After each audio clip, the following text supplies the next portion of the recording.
यही साथी, अगर आपने अपने आधार कार्ड से अपने पैन कार्ड को लिंक नहीं किया है तो कौन कौन से ऐसे नुकसान आपको देखने को मिल सकते हैं। अगर आप भी पैन कार्ड धारक हो, आधार कार्ड धारक हो, तो आपको ये वीडियो अंत तक देखना चाहिए। और आपको कैसे पता चलेगा कि आपका पैन कार्ड लिंक है या नहीं लिंक है, ये भी आज मैं आपको बताने वाला हूं। तो हमारे पीछे आप तस्वीर देख सकते हो और पढ़ सकते हो। पैन कार्ड और आधार कार्ड लिंक ना होने पर क्या क्या हो सकता है और नया नियम क्या आया है। पैन कार्ड आधार लिंक के फायदे और नुकसान क्या है, ये भी मैं आपको आज वीडियो में बताने वाला हूं। तो अगर आप ये वीडियो फेसबुक पर देख रहे हो तो आपको जानकारी अच्छी लगी तो पेज को फॉलो कर लो, यूट्यूब पर देख रहे हो तो चैनल को सब्सक्राइब कर लो। अब यहाँ पर शुरुआत करते हैं। अगर आप आधार कार्ड और पैन कार्ड का इस्तेमाल करते हैं तो 2026 में इन 5 बड़े नियमों को जानना बहुत ज़रूरी है। इनमें से कुछ नियम पहले से लागू हो चुके हैं और कुछ में 26 के दौरान बदलाव सख्ती की गई है। और वो चीज़ें क्या है, मैं आज आपको सरल भाषा में समझाने वाला हूँ कि आप कैसा कैसा क्या क्या कर सकते हो और क्या नहीं करोगे तो नुकसान हो सकता है। तो यहाँ पर पहला देखिए, आधार पैन लिंक नहीं है तो तुरंत कराएं। अब देखिए, ये सबसे महत्वपूर्ण नियम है। जिन लोगों के लिए आधार पैन लिंक करना अनिवार्य है, उनका लिंक ना होने पर पैन इम्प्रोमेस्ट निष्क्रिय हो सकता है। निष्क्रिय पैन होने पर आईटीआर दाखिल करने, टीडीएस, टीसीएस, क्रेडिट, बड़े वित्तीय लेन देन और कई टैक्स संबंधित कामों में आपको परेशानी आ सकती है। तो अगर आपने पैन कार्ड से आधार कार्ड को लिंक करा लिया है, आधार कार्ड से पैन कार्ड को लिंक करा लिया है, तो आप कमेंट बॉक्स में अपना राय दो। अगर आपने अभी तक नहीं कराया तो इसको लेकर आप पूछ सकते हो सवाल। अब यहाँ पर दूसरा देखिए, नया पैन बनवाने के लिए नियम हो सकता। अगर आपका पैन कार्ड नहीं बना है, अगर आप नया बनवाना चाहते हो तो ये भी आप यहाँ पर देख सकते हो। 2026 में पैन आवेदन प्रक्रिया में बदलाव किए गए हैं। सिर्फ आधार के भरोसे आवेदन करने की सुविधा अब सीमित की गई है। जन्मतिथि सहित अतिरिक्त दस्तावेज मांगे जा सकते हैं।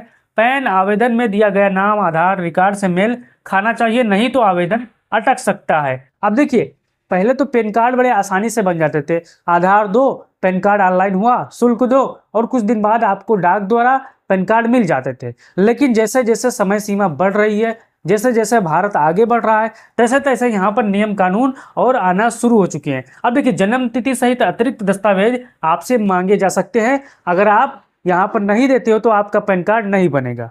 अब यहाँ पर देखिए तीसरा, आधार में मोबाइल नंबर और ईमेल अपडेट रखें। देखिए, यदि आधार में आपका मोबाइल नंबर और ईमेल पुराना है तो ओटीपी आधारित सेवाओं में दिक्कत आपको आ सकती है। इस चीज़ को आपको ध्यान देना है। अगर आपका आधार में मोबाइल नंबर नहीं लिंक है तो आपको बहुत परेशानी आ सकती है। बैंक केवाईसी, सरकारी योजनाओं में ऑनलाइन सत्यापन में परेशानी हो सकती है। जुलाई 2026 से आधार में ईमेल अपडेट को लेकर सुविधाओं में बदलाव की घोषणा भी की गई है और कई दिनों तक यहाँ पर ईमेल आप मुफ्त में यहाँ पर अपडेट कर सकते हो, यानी फ्री सुविधा भी दी गई है आधार द्वारा। अब वो सुविधा क्या है, मैंने इस पर डिटेल में वीडियो बनाए हैं। अब यहाँ पर देखिए चौथा, पैन और आधार की जानकारी बिल्कुल एक जैसी रखें। अब देखिए, इन दस्तावेजों में नाम, जन्मतिथि, अन्य मूल विवरण एकदम आपको समान एक साथ रखना है। अब बहुत से साथियों का नाम पैन कार्ड में दूसरा होता है, आधार कार्ड में दूसरा होता है, जन्म तिथि दूसरी होती है और अन्य कागज में दूसरी होती है। तो आपको सभी कागज में, अगर आपका नाम राहुल है, आपका नाम शिवम है, आपका नाम फिरोज है या आपका नाम कुछ और है, तो सेम कागज में नाम होना चाहिए।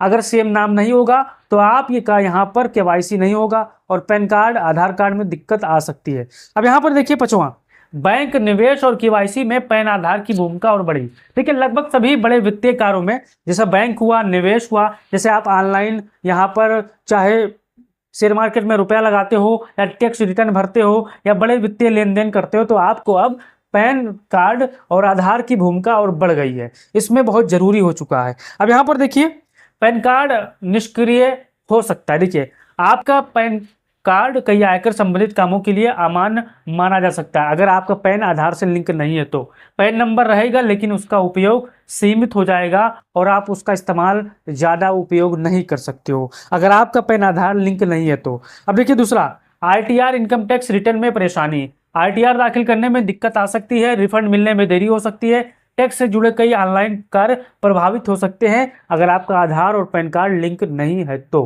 अब यहाँ पर देखिए तीसरा, बैंकिंग और वित्तीय लेन देन पर असर। नया बैंक खाता खोलने में आपको समस्या आ सकती है अगर आपका दोनों कागज लिंक नहीं है तो। बड़े वित्तीय लेन देन में पैन आवश्यक होने पर दिक्कत हो सकती है। म्यूचुअल फंड, शेयर और अन्य निवेश संबंधित कार्य आपका यहाँ पर प्रभावित हो सकती है। अब यहाँ पर देखिए चौथा और पांचवा, TDS TCS यहाँ पर और KYC में आपको परेशानी देखने को मिल सकती है। अब यहाँ पर देखिए, नया पैन बनवाने का सुधार कराने में दिक्कत हो सकती है। सरकारी और वित्तीय सेवाओं में आपको रुकावट मिल सकती है।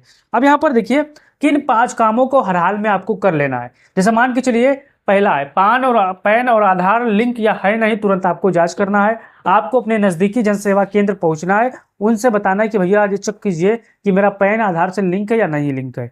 अब देखिए, आधार में मोबाइल नंबर आपको अपडेट रखना है, आधार में ईमेल आपको अपडेट रखना है, पैन और आधार में नाम जन्मतिथि एक जैसी रखनी है। यदि पैन निष्क्रिय हो गया है तो नियमों के अनुसार उसे दोबारा आपको चालू कराना पड़ेगा। तो आपको ये जानकारी कैसी लगी? अगर जानकारी अच्छी लगी तो आप अपना राय दीजिए और वीडियो को शेयर करिए। जय हिंद।